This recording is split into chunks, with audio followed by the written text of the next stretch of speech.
Halo Sobat Spoiler, gimana kabarnya? Saya doakan sehat semuanya.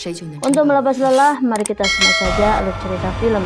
Pada kali ini saya akan membahas film Kung Fu Cina dengan judul Land of Possession, sebuah film epik yang menceritakan perjuangan kisah cinta ahli Kung Fu yang terjerat dengan kisah masa lalunya. Dan dikarenakan konten ini bersifat spoiler, alangkah lebih baiknya jika kalian menonton filmnya secara langsung. Dan baiklah kawan, langsung saja mari kita simak alur ceritanya. Film dibuka dengan legenda kematian biksu Buddha India yaitu Mong Bidi. Muminya diyakini memiliki kekuatan supernatural. Siapapun yang memilikinya, ia bisa menguasai kungfu dan seni bela diri. Muminya terbagi menjadi dua bagian. Salah satu bagiannya dimiliki oleh Perdana Menteri Zhang dan putranya Ren Feng. Sekelompok pembunuh bernama Geng Batu Hitam yang diketuai oleh Wei King merebutkannya. Setelah membunuh Perdana Menteri Zhang, Trizi berhasil membawa pergi sebagian muminya. Di jalan keluar, dia bertemu dengan Ren Feng yang masih hidup. Dia tidak punya pilihan selain memberinya kematian cepat tanpa rasa sakit. Dia menusuknya di dalam hatinya. Tak lama dari itu, ia bertemu dengan kekasihnya yaitu Wisdom. Namun ia akan menjadi seorang biksu. Maka pada malam itu, ia mengajarkan teknik kungfu pada Trizi yang tidak diketahuinya.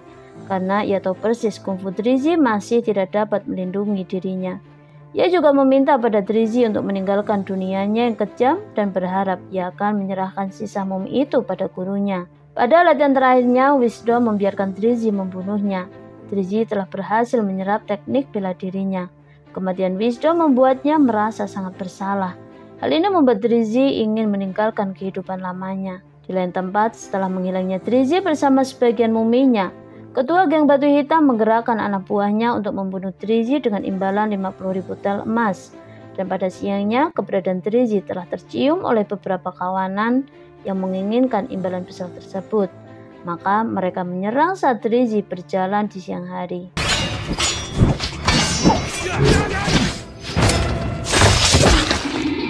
Teknik pedang cecar air Trizi membuatnya lolos dari kematian. Setelah keributan itu, Trizi mengubah wajahnya dan dia mengubah namanya menjadi Zheng Jing. Beberapa tahun kemudian, Zheng Jing mendatangi sebuah perkotaan. Ia menyewa sebuah tempat tinggal. Zheng Jing telah memutuskan untuk hidup normal menjadi seorang pedagang kain. Dan pada scene ini diperlihatkan seorang pemuda. Ia adalah Jiang Ah Seng. Ia adalah seorang kurir dalam kota. Pada siang itu, ia mengamati Zheng Jing yang ada di sisinya sedang mengemasi kainnya karena hujan akan turun. Sebelum kemudian ia membantunya. Hal ini dilakukannya setiap kali hujan turun. Malam harinya scene memperlihatkan petugas polisi Han Zhu bersama Lai Bin. Tak lama dari itu, ketua geng Batu Hitam datang mempertanyakan keberadaan Trizi yang masih belum ditemukannya. Sedangkan kabar lain datang, mereka telah mendapatkan anggota baru untuk menggantikan kedudukan Trizi, seorang gadis pidana yang telah membunuh suaminya. Ia diselamatkan dari sel tahanan dengan menggunakan bubuk kura-kura. Gadis itu akan mati sesaat sebelum hidup kembali. Di kehidupan kedua gadis itu telah diminta oleh ketua Batu Hitam untuk menjadi anak buahnya. Di hari-hari berikutnya, Xin telah memperlihatkan kehidupan normal Zheng Jing. Dalam setiap pertemuannya, Ah Seng selalu menunjukkan ketulusan cintanya. Ia terpikat dengan kecantikan wajahnya, dan sebaliknya, Zheng Jing mulai menyukai Ah Seng. Hingga akhirnya ia memutuskan untuk menikah dengannya dan menjalani hidup seperti yang lainnya. Di lain tempat, ketua geng Batu Hitam dikejutkan dengan kematian polisi Han Zhu. Pembunuhnya telah mencuri beberapa dokumen penting miliknya, serta dikabarkan kedatangan petugas dari provinsi Henan yang akan bertemu dengan Zhang Dajing, pemilik United Bank. Diperkirakan mereka mengetahui keberadaan sebagian Mong Bidi. Pada keesokan harinya, Ah Seng beserta Zheng Jing mendatangi United Bank. Bertepatan saat itu, sekelompok perampok datang menyerang. Mulanya Ah Seng ingin melindungi Zheng Jing, namun ketika melihat Ah Seng tak berdaya, Zheng Jing terpaksa menampilkan keterampilan seni bela dirinya.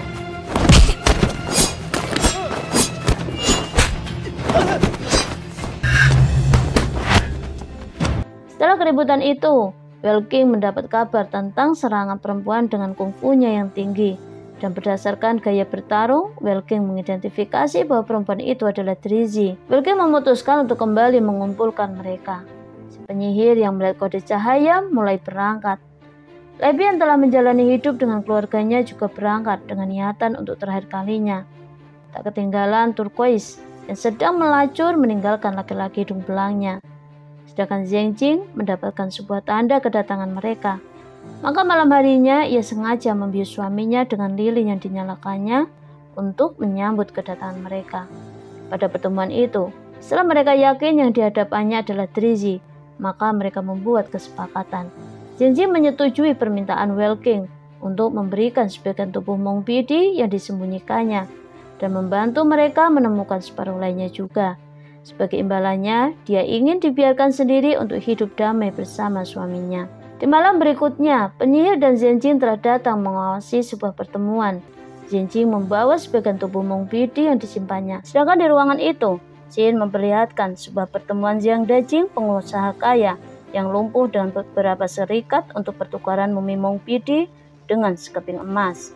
Dan ia tertipu sebelum kemudian dibunuhnya. Perkelahian pun terpecahkan. Demi merebutkan sebagian Mong Bidi, geng batu hitam pun turun tangan. Mereka kembali berhasil merebutkannya. Namun siapa sangka malam ini menjadi terpecah belahnya mereka. Penyihir itu mulai ingin memiliki tubuh Mong Bidi, hingga akhirnya ia mati terbunuh oleh Welking.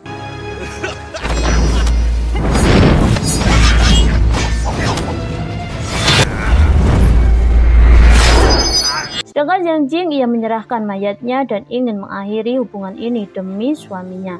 Namun Welking justru menyerangnya.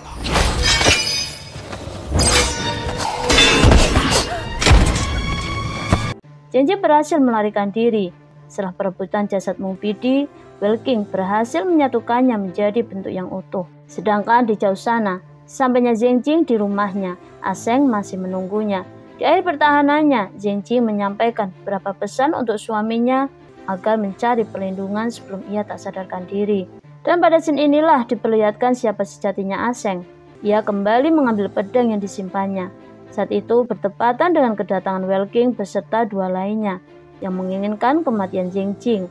Perkelahian terpecahkan. Lei Bin mulai tersadar bahwa suami Zheng Jing adalah Ren Feng, pemuda yang dulu pernah dibunuhnya. Setelah pertempuran malam itu, Lei Bin meninggal dunia, dan pada siang harinya, Aseng mengungkapkan rahasia besar mengenai ketua geng batu hitam, bahwa sebenarnya Welking adalah seorang Qasim. Hal ini tidak ada yang mengetahuinya. Aseng mendapatkan informasi ini setelah membunuh Hang Zhou, petugas polisi tangan kanannya. Aseng meminta padanya untuk bertemu di sebuah kuil Yunhe, dan ia telah berhasil mencuri jasad Mong Bidi di kamarnya. Setelah dari pertemuan dengan Welking, Aseng membawa Zheng Jing berobat. Sedangkan Welking yang sedang mengobati luka turquoise terkesima dengan kecantikan tubuhnya. Pada saat inilah turquoise menyadari bahwa Welking adalah seorang Qasim. Ia telah dikebiri beberapa puluh tahun yang lalu sebelum menjadi Qasim. Hal ini membuat turquoise mencampakannya, dan karena hal ini membuat Welking murka padanya, dan kedua kalinya membunuh turquoise hidup-hidup. Di lain tempat, Aseng mulai penasaran dengan jati diri istrinya. Ia menjalankan wasiat yang telah disampaikan Zheng Jing padanya. Ia membongkar makam Wisdom, kekasihnya Zheng Jing dahulu. Betapa terkejutnya Aseng saat mengetahui Zheng Jing adalah Drizi, gadis yang membunuh orang tuanya dan dirinya. Tak lama dari itu, Zheng Jing yang sudah tersadar menyusulnya. Pertemuan keduanya menegangkan. Aseng dengan wajah kecewanya menceritakan segalanya padanya, bahwa ia selamat dari tikaman pedangnya.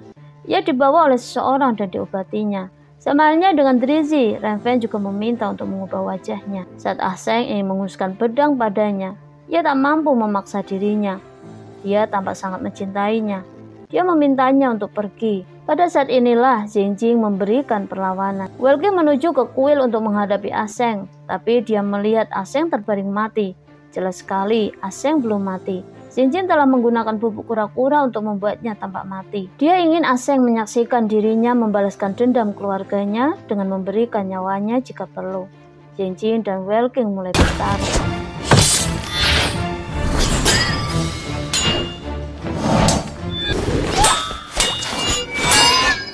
Untuk membunuh Welking, Zheng Jing menggunakan pembelajarannya dari kekasihnya dengan kebijaksanaan dan akhirnya berhasil membunuh Welking.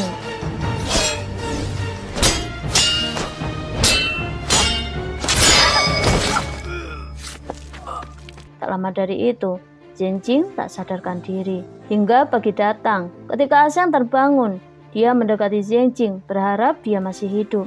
Setelah Zheng Jing siuman, Aseng yang mengetahui ketulusan hatinya memutuskan untuk memaafkannya atas kejahatan masa lalunya dan membawanya pergi. Zenji meminta surat perceraian darinya, namun Aseng menolaknya. Mereka memilih kembali hidup damai bersama. Film pun selesai. Baiklah kawan, sampai bertemu di konten berikutnya. Jangan lupa klik subscribe karena subscribe itu benar-benar gratis. Jangan lupa pula klik share, like, and comment, dan juga klik loncengnya. Dan bye-bye.